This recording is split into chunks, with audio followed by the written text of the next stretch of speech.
রাজসভা শুরু হতে বিজ্ঞানী বলে, রাজামশাই জানেন আমি একটা নতুন আবিষ্কার করেছি।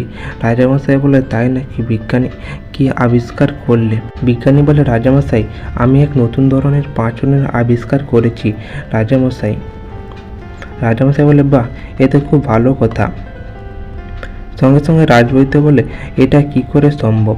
বিজ্ঞানী বিজ্ঞানী কেন পাচন তৈরি করতে যাবে? এ তো যন্ত্রপাতি তৈরি করতে পারছে না, ও কিনা পাচন তৈরি করবে? পাচন তৈরি করার হলে শুধুমাত্র আমি তৈরি করব, আমি যেহেতু বৈদ্য। ও কি করে রাজামশাই পাচন তৈরি করলো? আর ওর ওই পাচন যদি আবিষ্কার করতে হয়, আমাকে তাহলে আগে খেয়ে দেখতে লাগবে, তারপর ও এটা আবিষ্কার বলে ঘোষণা করতে পারবে। রাজামশাই বলে, বেশ, তাই হবে রাজবৈদ্য, তুমি যা বলছো তাহলে তাই হবে। রাজামশাই বলে, তাহলে বিজ্ঞানী তুমি তাহলে তোমার ওই পাচনটাকে আগে রাজবৈদ্যকে খাইয়ে তারপর রাজবৈদ্য যদি মনে করে যে হ্যাঁ এই পাচনটা আবিষ্কার করা সম্ভব, এটা সবার সম্মুখে ঘোষণা করা সম্ভব, তাহলেই ওটা আবিষ্কৃত হবে, বুঝলে? বিজ্ঞানী বলে, বেশ রাজামশাই। রাজামশাই তখন বলে, বিজ্ঞানী তুমি থাকবে আর ওখানটায় রাজবৈদ্য থাকবে আর মন্ত্রী থাকবে, সঙ্গে গোপালও থাকবে। ওদিকে মন্ত্রীমশাই মনে মনে হবে, না, গোপালকে তো ওখানে রাখতে দিলে হবে না। বলে, রাজামশাই ওখানে গোপালে থাকার কি প্রয়োজন আছে? ওখানটা আমি আর রাজবৈদ্য আর বিজ্ঞানী থাকলেই হবে। আমি আপনাকে এসে সবটাই খুলে বললো। গোপাল বলে, রাজামশাই এ কী করে সম্ভব? আমাকে তো থাকতেই হবে, আমাকেও তো দেখতে হবে না যে পাচনটা কেমনভাবে বিজ্ঞানী তৈরি করেছে। প্রয়োজন হলে আমারও কাজে লাগাতে পারে, কারণ আমার যে গিন্নি রয়েছে ও তো অনেক পাচন খাওয়ার ইচ্ছে, তাই ভেবেছি গিন্নির জন্য একটু পাচন নিয়ে যাব। রাজামশাই বলে, বেশ বেশ, তাই নইলে হবে। গোপাল তুমি নইলে থাকবে।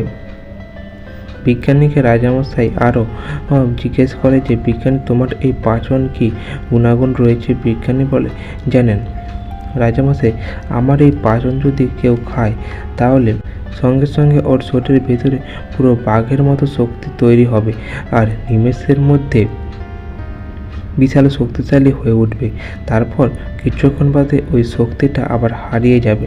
এই কথা শুনে রাজামশাই বলে, কী বলল বিজ্ঞানী? এ তো ভয়ঙ্কর পাচন।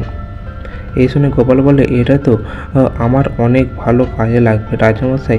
ধরেন আমাদের বাড়ি হচ্ছে যুদ্ধক্ষেত্র আর আমার গিন্নি হচ্ছে একদম বাঘিনী। ওই পাচনটা খেয়ে যুদ্ধক্ষেত্রে জয়ী হবে, আমি পরাজিত হব। এই শুনে সবার সকালে হাসাহাসি করে। তারপরের দিন ওই বিজ্ঞানীর ওই পাচনের পরীক্ষা করার জন্য রাজবৈদ্য, গোপাল, মন্ত্রী সকলে গিয়ে ওখানটায় উপস্থিত হয়। তারপর ওখানটায় বিজ্ঞানী রাজবৈদ্যকে বলে, এই পাচনটা খাওয়ার জন্য। গোপাল ওদিকে জিজ্ঞেস করে যে, বিজ্ঞানী এই পাচন কি এইটুকুই? বলে, না না গোপাল, আরও অনেক পাচন আছে, কড়াই ভর্তি করে। মন্ত্রীমশাই মনে মনে ভাবে, এই সুযোগে আমাকে বটা কটাকে বলতে হবে পাচন চুরি করে নিতে, আর তারপর গোপালকে মজা দেখাতে লাগবে। তারপর ওদিকে পাচন খাওয়ার আগে ওদিকে রাজবৈদ্য বলতে থাকে যে, বিজ্ঞানী তোমার এই পাচন খেতে কেমন? বিজ্ঞানী বলে, মিষ্টি মিষ্টি খেতে। গোপাল বলে, মন্ত্রীমশাই ওখান থেকে সরে আসুন রাজবৈদ্যের সামনে থেকে। মন্ত্রীমশাই বলে, না না, আমার কিচ্ছু হবে না। রাজবৈদ্যকে বিজ্ঞানী পাচনটা খেতে দেওয়ার সঙ্গে সঙ্গে রাজবৈদ্য ওই পাচনটা খেয়েছে। অগ্নি বিশাল শক্তিশালী হয়ে গিয়ে সঙ্গে সঙ্গে সূর্য মন্ত্রীমশাইয়ের নাকে ঘুষি মেরে দেয়। সঙ্গে সঙ্গে মন্ত্রীমশাই উড়ে বাবা বলে মাটিতে লুটিয়ে পড়ে। আর ওদিকে মন্ত্রীমশাইয়ের নাক পুরো ফুলে লাল হয়ে যায়। গোপাল আর সভাসদ যারা যারা ছিল সকলে হাসাহাসি করে থাকে। বলে, মন্ত্রীমশাই যখন আপনাকে বললাম সরে দাঁড়ান, আপনি তো শুনলেন না, এখন বুঝুন আপনার কি হাল হলো। তারপর গোপাল ওখান থেকে ফিরে আসছিল। ওদিকে মন্ত্রীমশাই কিছুক্ষণ বাদে রাজবৈদ্য মন্ত্রীমশাইকে নিয়ে গিয়ে সেবা শুশ্রূষা করে খেয়ে দেয়। ওদিকে গোপাল রাজামশাইয়ের সাথে দেখা করতে যাচ্ছিল। যেতে যেতে জঙ্গলের পাশ দিয়ে হঠাৎ যখন শুনতে পাই যে মন্ত্রীমশাই পুনরায় বটাকটার সাথে কিছু একটা আলোচনা করছে, গোপাল গাছের আড়াল থেকে যখন শুনতে পায় মন্ত্রীমশাই বটাকটাকে দেখাচ্ছে, এই শোন, বিজ্ঞানী একটা নতুন আবিষ্কার করেছে, এক ধরনের পাচন। ওই পাচন খেলে গায়ে পুরো বাঘের মতো শক্তি হয়ে যায়। শোন শোন, তোরা ওই পাঁচনটা কিন্তু চুরি করে আনবি। ওরা বলে মন্ত্রীমশাই ওই পাঁচন চুরি করে আমাদের কি হবে? বলে শোন, ওই পাঁচন চুরি করে নিয়ে এসে তোরা দুজনে খেয়ে নিবি। তারপর গোপালের বাড়ির দরজা মুখের কাছে দাঁড়াবি। গোপাল বেরোলেই গোপালকে সোজা নাকে ঘুষি মারবি। বলে ও তাই করতে হবে?